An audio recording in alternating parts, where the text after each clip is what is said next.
ಹಾಗೆ ಹೌದು. ನೀವು ಇಬ್ಬರು ಯಜಮಾನರು, ಒಬ್ಬ ಕುಸುಮಾವತಿಯ ಅಧಿಕಾರಿ, ಇನ್ನೊಬ್ಬ ಅಮರಾವತಿಯ ಅಧಿಕಾರಿ.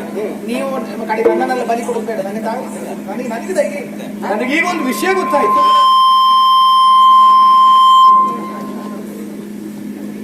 ಅವರ ಒಲವನ್ನು ಸಂಪಾದಿಸುವುದಕ್ಕೆ ನೀವು ಆಡಿರಬಹುದು, ಆದ್ರೆ ನಾಳೆ ನನಗಿಲ್ಲದ ಕಷ್ಟ ಅಂದ್ರೆ ಅಂತ. ಹೌದೌದೌದು. ಈ ಒಂದು ಯಜಮಾನಿಕೆಯಲ್ಲಿ ಕೆಲಸ ಮಾಡುವವರಿಗೆ ಹೌದಪ್ಪ ಈ ಸಮಸ್ಯೆ ಉಂಟು ಎನ್ನುವ ಸತ್ಯ ನಮಗೆ ಗೊತ್ತುಂಟು. ಯಜಮಾನರು ಏನೋ ಹೇಳ್ತಾರೆ, ನಾವು ಮಾಡಿದ್ರೆ ನಮಗಪಾಯ ಕಟ್ಟಿಟ್ಟು ಬುತ್ತಿ. ಅಲ್ಲ ಹೌದಪ್ಪ, ಆದ್ರೆ ನನಗೆ ಹೆದರಿಕೆ. ನಾವು ಮುನಿದ್ರು ಅಪ್ಪ ದೇವ್ರೆ. ಅಯ್ಯೋ ದೇವ್ರೆ, ಅವ ತಪಸ್ಸನ್ನ ಮಾಡ್ತಾ ಇದ್ದಾನೆ ಎಂಬ ಕಾರಣಕ್ಕಾಗಿ ಹೆದರಬೇಕಾದ ಅನಿವಾರ್ಯತೆ ಉಂಟು. ದೇವಲೋಕವೇ ಭಯಗೊಂಡಿದೆ. ದೇವೇಶ, ಯಾಕೆ ಇವಳಿಗಿಂತ ಅಂಜಿಕೆ? ಹೆದರಬೇಕಾದ ಅನಿವಾರ್ಯತೆ ಇಲ್ಲ. ದೇವೇಶ ಬಂದು ವಿಷಯವನ್ನ ವಿಶದೀಕರಿಸಿದ್ದು ಕುಸುಮಾವತಿಯ ದೇಶ, ಈ ಮನ್ಮಥನಲ್ಲಿ ಎಂಬುದನ್ನು ಮರೆಯಬೇಡ. ನಮ್ಮ ಸಾಧನೆ, ನಾನು ಮಾಡಿದ ಒಂದೊಂದು ಘನ ಕಾರ್ಯ, ಇದನ್ನೆಲ್ಲ ಯೋಚನೆ ಮಾಡಿದ್ರೆ ಬಾಣ ಬಿಟ್ಟಲ್ಲೆಲ್ಲ ಏನಾಗಿದೆ ಅಂತ ನಿನ್ನ ಮತ್ತೆ ಹೇಳ್ಬೇಕಾ? ಅದು ಗೊತ್ತುಂಟು ಅಲ್ವಾ? ಇವನ ಬಾಣಗಳಿಗೆ ಅಪ್ರತಿಮವಾದ ಶಕ್ತಿ ಉಂಟು. ನೀನೇ ಯೋಚನೆ ಮಾಡು. ಒಂದು ಸಂದರ್ಭದಲ್ಲಿ ಶಿವನು ತಪಸ್ಸನ್ನಾಚರಿಸುವುದಕ್ಕೆ ಕುಳಿತಿದ್ದ. ಹೌದು. ಆ ಹೊತ್ತು ಆ ಗಿರಿಜಾ ಕಲ್ಯಾಣ ಪ್ರಸಂಗವನ್ನು ನಡೆದಿದೆ ಅಂತಾದ್ರೆ ಆದ್ರೆ ಅದು ಈ ಮನ್ಮಥ ಬಿಟ್ಟಂತ ಶರದ ಮೂಲಕವಾಗಿ ಅಲ್ವಾ? ಹಾಗಿದ್ರೆ ಪ್ರಧಾನ ಪಾತ್ರ ನಿಮ್ಮದು, ಮತ್ತೆ ಎಲ್ಲದರಲ್ಲೂ ಪ್ರಧಾನ ನಮ್ದೇ. ಆಯ್ತಾಯ್ತು, ಯೋಚನೆ ಮಾಡುವುದೇ ಬೇಡ. ಇನ್ನು ಹಾ ಬ್ರಹ್ಮ ಶಾರದೆಯನ್ನು ಕೂಡಿದ ತಂದೆ ಮಗಳನ್ನೇ ಕೂಡುವುದೇ ಸರಿಯೇ? ಲೋಕದಲ್ಲಿರುವಂತಹ ಎಲ್ಲರಿಗೂ ಪ್ರಶ್ನೆ ಹುಟ್ಟುಕೊಂಡಿತ್ತು. ಆದ್ರೆ ಹಾಗಾದ ಕಾರಣ ಏನು? ಏನು ಏನು? ಮನ್ಮಥ ಬಿಟ್ಟಂತ ಅಸ್ತ್ರ. ಈಗ ಅದರ ಬ್ರಹ್ಮ ಕಪಾಲದಲ್ಲಿಯೂ ಪ್ರಧಾನ ಪಾತ್ರ ಮನ್ಮಥನದ್ದೇ. ನಿಮ್ಗೆ ಯಾರಿಗೂ ವಿಷಯ ಗೊತ್ತಿಲ್ಲ. ಅಲ್ಲಿ ಬ್ರಹ್ಮ ಈಶ್ವರನದ್ದೇ ಪ್ರಧಾನ ಅಂತ ತಿಳ್ಕೊಂಡಿದ್ದಾರೆ ಬಿಟ್ರೆ ಸತ್ಯ ಹೇಳ, ಬ್ರಹ್ಮದ್ದು ಅಲ್ಲ ಈಶ್ವರನದ್ದು ಅಲ್ಲ. ಶಾರದಂತೂ ಬಿಡು, ಶಾರದೆ ಏನೂ ಅಲ್ಲ. ಅದು ಇರ್ಲಿ ಅಂತ ನೀವು ನಿಮ್ಮ ಕೆಲಸ ಮಾಡಿದ್ದೀರಿ ಅಂತ ಆಯ್ತು. ಅಲ್ಲೂ ಮನ್ಮಥನದ್ದೇ ಪ್ರಧಾನ. ಧೈರ್ಯ ಬಂತು. ನೋಡ್ಬೇಕಿತ್ತು ಈ ಮನ್ಮಥನನ್ನ. ಮತ್ತೆ ನಾನು ನಿನ್ನ ಜೊತೆಯಲ್ಲಿ ಬರ್ತೇನೆ. ಸರಿ, ಹಾಗಾದ್ರೆ ಧೈರ್ಯ ಬಂತು. ಹೌದಾ ಸುರಪಾಲ? ಹಾಗಾದ್ರೆ ಬೇಕಾದ ಹಾಗೆ ಬೆಂಬಲವನ್ನು ಒದಗಿಸಿ ಕೊಡ್ತೀವಿ ಅಂತಾದ್ರೆ ನೀವು ನಮ್ಮ ಜೊತೆಯಲ್ಲಿ ಇರಬೇಕು. ನಾನು ಹೆಂಗೆ ನಿಂದಿದ್ದೇನೆ? ಇಂದ್ರಿಯಗಳ ಅಧಿಕಾರ ಇರುವಂತದ್ದೇನಿದ್ರು ನಿಮಗೆ ಹೌದಲ್ಲ. ಹಾಗಾದ್ರೆ ಅವನ ಇಂದ್ರಿಯಗಳನ್ನು ವಶಗೊಳಿಸುವಂತಹ ಅಧಿಕಾರ ನಿಮಗೆ ಇರುವುದರಿಂದ ನೀವು ನಮ್ಮ ಬೆಂಬಲವಾಗಿ ಮೇಲಿನಿಂದಲೇ ಅನುಗ್ರಹಿಸಿದ್ರೆ ಸಾಕು.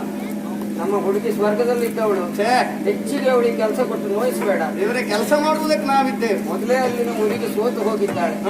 ಸ್ವಲ್ಪ ನೀನೇ ಮುತುವರ್ಜಿ ವಹಿಸಿ ಆ ತಂಪು ಕೊಡ್ತೇನೆ ಅವಳಿಗೆ. ಆದಿತ್ಯ ಸ್ವಾಮಿ ಆಗಿ ನಮೋ ನಮ.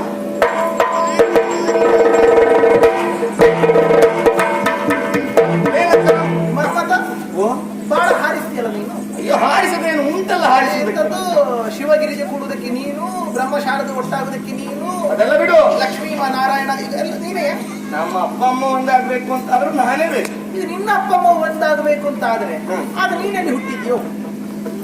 ನೀನು ಹುಟ್ಟದೆ ಲಕ್ಷ್ಮೀನಾರಾಯಣರ ಜೊತೆ ಆಗ್ಬೇಕಾದ್ರೆ ಒಂದು ವಿಷಯ ಹೌದಲ್ಲ, ಲಕ್ಷ್ಮೀ ಸ್ವಯಂವರದಲ್ಲಿ ಮನ್ಮಥನ ಸುದ್ದಿಯೇ ಇಲ್ಲ.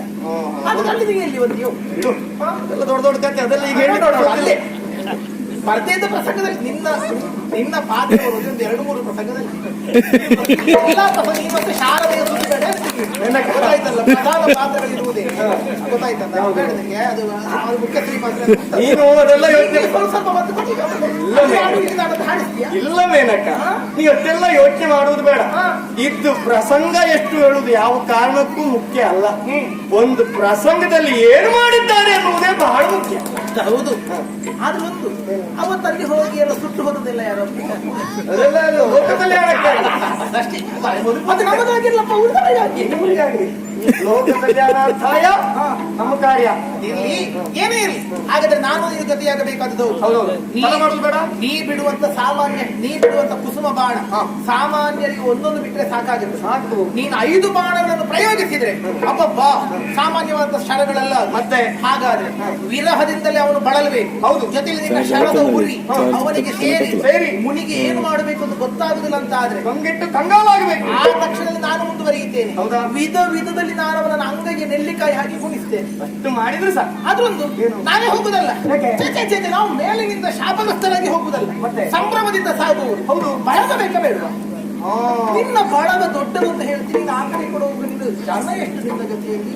ಏ ದೇವರೇ, ಮತ್ತೆ ಅದಕ್ಕಾಗಿ ಯೋಚನೆ ಮಾಡುವುದಾ? ಪ್ರಚಾರ ಮಾಡಿಕ್ಕೆ ಜನ ಕರ್ಕೊಂಡು ಬಂತು.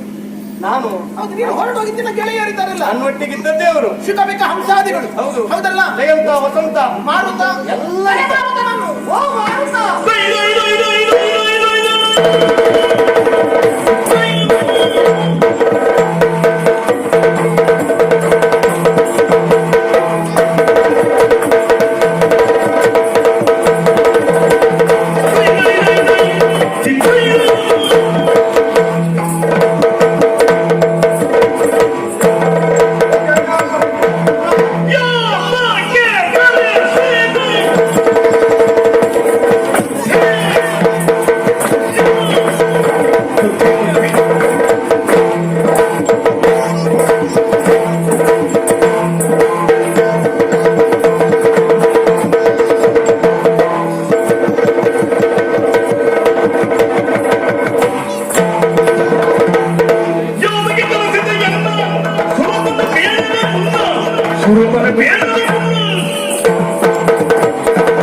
ಸರಿ ಆಯ್ತು. ಹೌದು. ಯಾಕೆ ಎನ್ನುವುದಾಗಿ ಗೊತ್ತಾಗಲಿಲ್ಲ. ಜೊತೆಯಲ್ಲಿ ನೋಡಿದ್ರೆ ಮೇನಕಿಯೂ ಇದ್ದಾಳೆ. ಹೌದು ಹೌದು. ಇದೆಲ್ಲ ನಿನಗೆ ಆಶ್ಚರ್ಯವಾಗಿರಬಹುದು. ನನ್ನ ಒಟ್ಟಿಗೆ ಯಾವತ್ತೂ ನೀನಿರುವವ. ಇವತ್ತು ನಿನ್ನನ್ನು ಅನಿವಾರ್ಯವಾಗಿ ಮತ್ತೂ ಹತ್ತಿರ ಬರಬೇಕು ಅಂತ ಕರೆಸಿದ್ದೆ ಯಾಕೆ ಗೊತ್ತುಂಟ? ಯಾಕೆ? ದೇವೇಶ ಇಲ್ಲಿವರೆಗಾಗಿ ಬಂದದ್ದು. ಅವನನ್ನಲ್ಲಿ ಹೇಳಿದಂತ ಎಲ್ಲ ವಿಚಾರಗಳು, ಆ ವಿದ್ಯಮಾನಗಳು, ಅದರ ಕುರಿತಾಗಿ ನಿನಗೂ ಅರಿವಿರಬಹುದು. ಭೂಲೋಕದಲ್ಲಿ ಕೌಶಿಕ ತಪಸ್ಸನ್ನಾಚರಿಸುವುದಕ್ಕೆ ಮುಂದಾಗಿದ್ದಾನೆ. ಸರಿ. ಆ ತಪಸ್ಸಿನ ಜ್ವಾಲೆ ಎನ್ನುವುದು ಈ ಹೊತ್ತು ದೇವಲೋಕದ ತನಕವೂ ತಲುಪಿದೆ. ನಮಗೆ ಸಮಸ್ಯೆ ಏನು ಗೊತ್ತುಂಟ? ದೇವಲೋಕದಲ್ಲಿರುವಂತಹ ಕೆಲವರಿಗೆ ಆತನ ತಪಸ್ಸಿನ ಕಾರಣಕ್ಕಾಗಿ ಅನೇಕರಿಗೆ ಹೊಟ್ಟೆ ಮುಂದೆ ಬಂದಿದೆ, ಅನೇಕರಿಗೆ ಕಾಲು ದಪ್ಪ ಆಗಿದೆ. ನಮಗೆ ಸಮಸ್ಯೆ ಮತ್ತೆ ಅಂತದ್ದು ಅಲ್ಲ. ಗಂಡಸರಿಗೆಲ್ಲ ಕಾಲು ದಪ್ಪ ಆಗಲಿ, ಹೊಟ್ಟೆ ಮುಂದೆ ಬರಲಿ, ನಮಗೂ ಬೇಸರ ಇಲ್ಲ. ಆದ್ರೆ ನಮಗೆ ನಿಜವಾಗ ಬೇಸರ ಆಗುವುದು ಎಂದು ಗೊತ್ತುಂಟೇನು? ನೋಡ, ಆ ಮೇನಕ್ಕೆ ಪಾಪ. ಹೌದಾ? ನನಗೆ ರೋಗ ಬರ್ತಿದ್ರೆ ನಾನು ಕಳಿಸ್ತಿರ್ಲಿಲ್ಲ, ಎಚ್ಚರ ಇಟ್ಕೊಂಡು ಮಾತಾಡುದು. ಹೌದಾ? ರೋಗ ಕಾಣ್ತದೆ ನನಗೆ, ಇಲ್ಲವೇ ಇಲ್ಲ, ಇಲ್ಲವೇ ಇಲ್ಲ. ಯೋಚನೆ ಮಾಡಿ ಮಾತಾಡು. ಹೊರಡುವ.